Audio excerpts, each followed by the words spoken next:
Welcome. In front of me is a Oppo Reno, and I will show you how to use the cleanup function or boost option to basically speed up your device.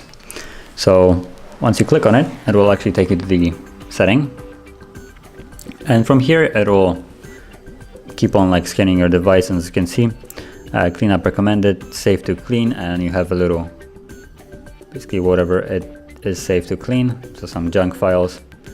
And you can just tap on clear all, and we'll remove it, and as well improve the performance of your device by basically removing some kind of cache files that aren't needed anymore and were just clogging up the memory of the device.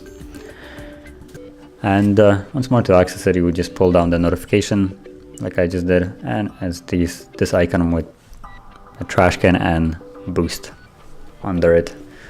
So that's basically how you speed up your device.